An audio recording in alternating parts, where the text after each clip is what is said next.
On this week's episode of 6 Stars Only, we're talking about how you don't need 1,000,000 fans, you just need 1,000 true fans.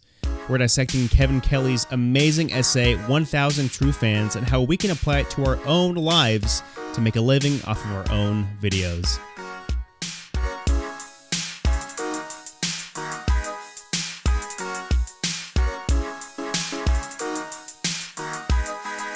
Essentially, like Matt mentioned earlier, where it's just J.K. Rowling. You know, you think success, everyone wants success, obviously. I want to be able to make a living off my own stuff, but I think it's almost unobtainable. So last week we were talking about Donald Glover, and the week before that, Red Letter Media.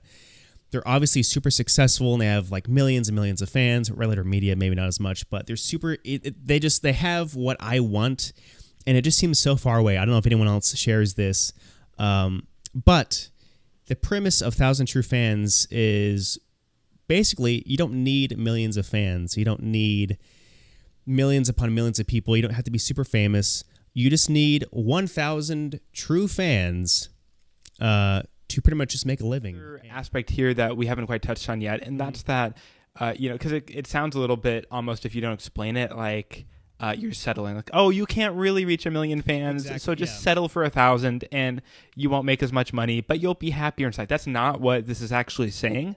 What this is saying is that you can probably replace the normal steady income you have right now with money made from people who love what you do, who want you to do more of it, and who value it so much that they will pay any price tag that you put on it that allows you to live a creative life and make that podcast, make videos, make online courses, do whatever you want to do because they value it so much. But I think the first nugget that you have to start with, if you want to go down this road of building 1,000 true fans, is you have to be really specific. Because in order for, there's this book called The 22 Laws, Immutable Laws of Marketing, I think, something like that. But one of the first rules of marketing is that you have to be first in your category. And so, if you're making a soft drink, you have to make the best soft drink that sticks in everyone's mind. And the second rule of marketing is that if you can't be the best, then create your own category, right? So if you can't be the best soda, be the best diet soda. If you can't be the best diet soda, be the best diet lemon lime soda. If you can't be the best diet lemon lime soda, be the best, energy drink. You got to be the first in that category. So when we're looking at, okay, what are we going to be 1,000 true fans of? It's best to start really specific. The mindset, and per Kevin Kelly's example, why exactly that number, 1,000 true fans? Well, I guess the mindset is that if they just gave you, let's say, $100 total, annually, of just 1,000, then what is that? $100,000 a year. Like I mentioned earlier, that would be absolutely insane to me. So whether that be, best of DVDs on YouTube. I like Cinemasker and Angry Video Game Nerd. He sells the best of kind of stuff. I haven't bought it yet, but I know he sells a lot of those. He has something that his diehard fans want, and he makes a living off of it. He probably makes well over 100,000, but that's just kind of the basic kind of mathematics. And also, I think this is a good rule of thumb that he kind of goes into a little bit in the article to kind of frame things in reference. Is your goal is to get 1 day's wages from your true fan, right? Which is a high bar. I won't just go around giving, a day of my hard-earned money around to anyone, some schmuck, down at the, amateur comedy night hour. But I'd probably give a day's wages to go see my dream, my favorite comedian. I'd probably pay a day's wages to go see John Mulaney or someone, because it would be a blast. But maybe not, Bob down at the Italian restaurant open mic night, down at Othello's, right. So the goal is find those people who are really aligned with what you do really well, carve out your niche, be consistent, take the long game, build that direct relationship through email, these other things, and then get them to fork over. That sounds harsh. Make something so good that they're throwing a day's worth of their hard-earned money at you because it was just so good they could. Channel. I want to be able to make stuff that people love, that people go ape-ish crazy over, and they want, and I'm still just learning, and that's where just being consistent and doing all that stuff.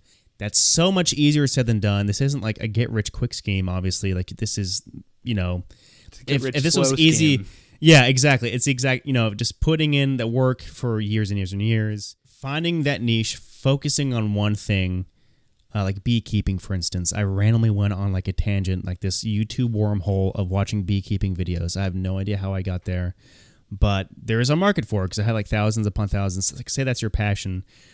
Just start doing it, and you'll slowly get better at it. Another reason that this works is that your super fans are not just cash cows, but they are also like these force multipliers on your audience, right? So this one true fan is going to like retweet all your stuff. They're going to share it all. They're going to forward your emails. They're going to tell people about what you do in parties. They're going to pull up your YouTube videos in a group of friends. They're going to, act as like your chief marketing force that you're not paying for. And that's the best kind of marketing is word of mouth.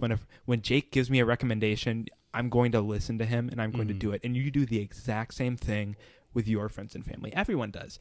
And so if you can build more people that love to talk about you, that identify with you, that have the same values, and that want to evangelize what you're doing to the world, you're winning. You really just need to do what I've heard called hand-to-hand combat, which just means instead of blasting out this message to all these people, because you haven't built that up yet, you got to reach out to people just like you do in the real world. One by one by one, and build these relationships. So go into it not with the attitude of, okay, I got to hack the system. I got to find subscribers. Number one thing is, like Jake said, you got to make really, really good stuff. Because if your stuff isn't good and you're not putting it out consistently, everything else is worthless. You can't hack your way out of that. There is no silver bullet to that. But assuming you are doing that, and assuming you are putting stuff out every week, that should be like 50% of your time. The other 50% should be reaching out to people one-on-one to see how you can help them. And ideally, that should be in your niche.